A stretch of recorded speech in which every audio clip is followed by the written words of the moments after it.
Welcome back to the channel. Today we are going to get this thing prepped to accept the drivetrain. Obviously this is a lot bigger than the 2020 that was in there, which means we are going to have to do some cutting of the firewall, as well as the transmission's bigger, everything's bigger. So we're gonna have to cut the tunnel firewall to get this thing to fit. Also, we're gonna build custom frame rails. So I've got some 2x3 and 2x4 3/16 for that reason, to use for the frame rail. So the reason I'm doing that is because I could do a full tube chassis. It would be a little bit lighter, but this is a pretty heavy drivetrain. Also, not only is it a heavy drivetrain because the tube would still hold up, but the 3/16, from experience, the rectangle will take a ton more abuse and not even dent or anything. So just longevity wise, easy to mount to, stuff like that. So that's what we're gonna do, is we're gonna build a 2x4 belly section and a 2x3 front section, and that'll just give us plenty of good mounting surface and strength to hold up to the abuse this thing's gonna take. All right, so obviously this is on an engine stand, and the stand is touching right now, so we do have a little bit of room backwards, but we are gonna have to worry about the bell housing for the trans. So what we're gonna do with this firewall is a little bit of a doghouse. So we're gonna kind of cut it out to basically slide the engine back and allow clearance for the transmission and whatnot. And that way we can get a little bit more space up here. Right now it's almost at the front of the fender. And that little bit of space should give us the room we need for everything. So we are going to cut this out, figure out, we'll pull the seats out again, they're not bolted down, and then we're going to end up cutting the tunnel out anyways, since we're not using these shifter holes and whatnot for the manual transmission. This is going to be an automatic. So we'll make a cool doghouse in here that's removable so we can service things if need be, but that's kind of the plan. And then once we figure out that, we'll get the frame rails built and try to get the whole drivetrain in here.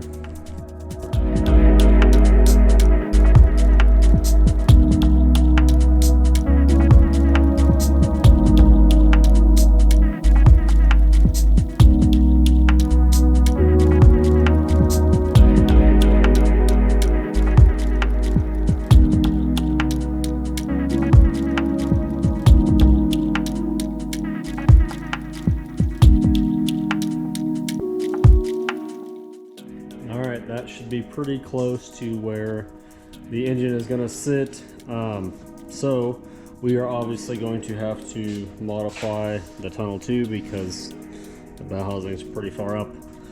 But either way, before we get that far, I would like to get the frame rails built. So we're going to use this setup right here as measurements to get the frame figured out, and then we'll get the frame built. And once the frame's built, then we can start figuring out the mounting of the drivetrain and the tunnel and whatnot. So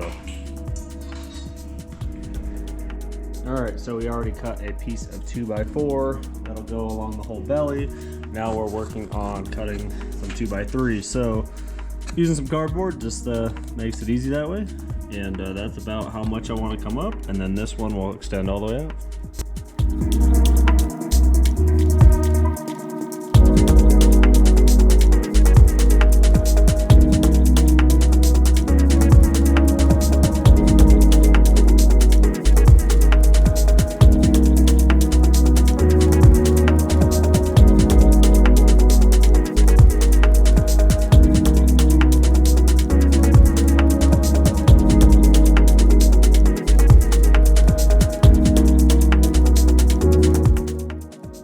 So we cut this at an angle, and that way our raised up piece will come inboard a bit, and that will get it to where we want.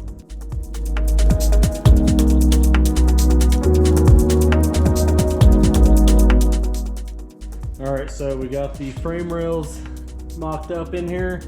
Everything is all just tacked because we are going to make the boat side legs down in to tie into the frame.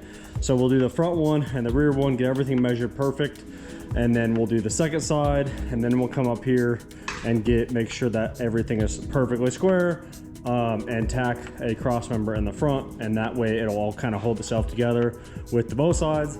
And then from there we can weld that out and plate everything, and then in theory we can start doing motor mount, trans mount, transfer case mount, but a lot of work before then. So let's get these boat sides cut, the mounts real quick cut, and then we'll go from there.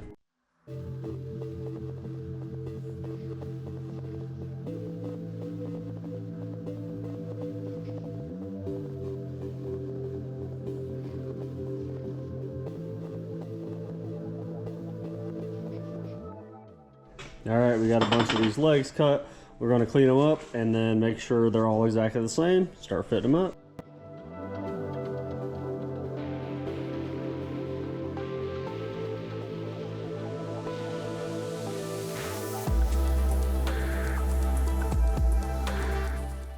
All right, we got the rear one and front one tacked in on the driver's side. Frame rail's looking real good. Let's get the passenger side done real quick. We'll match all the measurements for this side, and then that way we can make sure the frame rails are exactly how we want.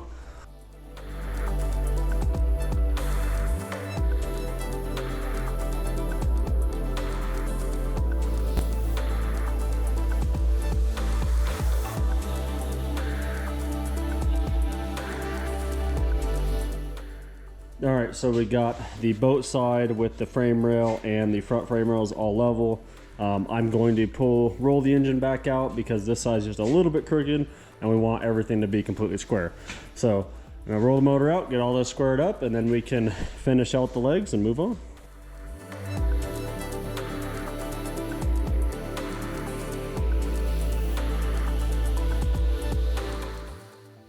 All right, we got the frame rails nice and square. So we're going to build a front cross member to hold it right there in place. Also, that will be the winch mount and whatnot. And then we are going to weld the joints, and that way we can build the skid plates and then finish out the both side mounts.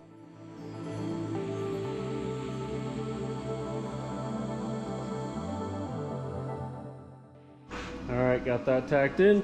Let's weld these joints out real quick and then get some fish plates made, get the rest of the slider legs on.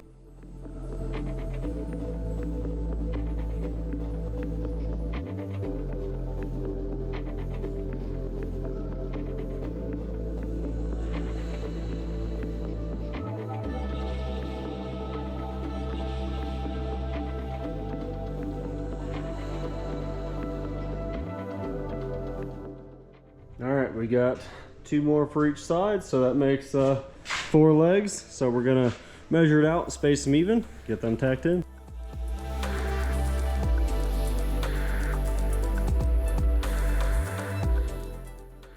And there's the 4 legs on the both sides. Let's get the measurements copied over to the other side, tack the other side in.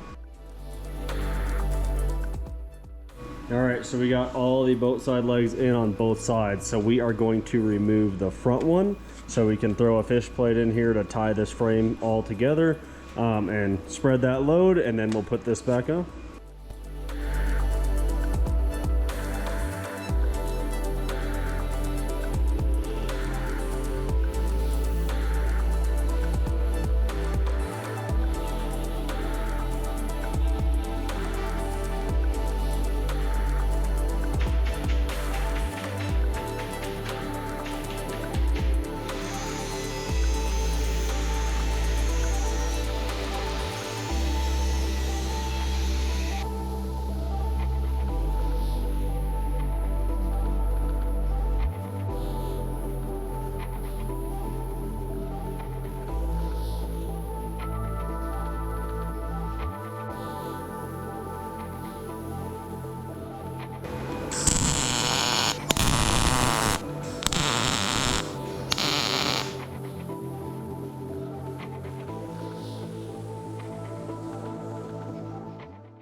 Alright, that's what the frame plates look like. Got to do the inside and the other side, knock that out. But either way, that's what it's going to look like. And then this ties right back into it.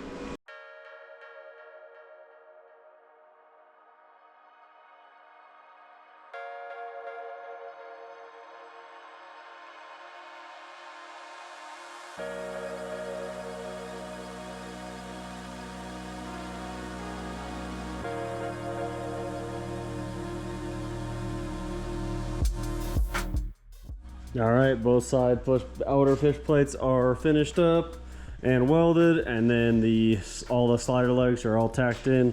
I am gonna do the inside and a couple more gussets, but I'm out of material, so I need to get more material, and it's the weekend. So that's pretty much it for today. Don't forget to check out the merch, and thanks for watching.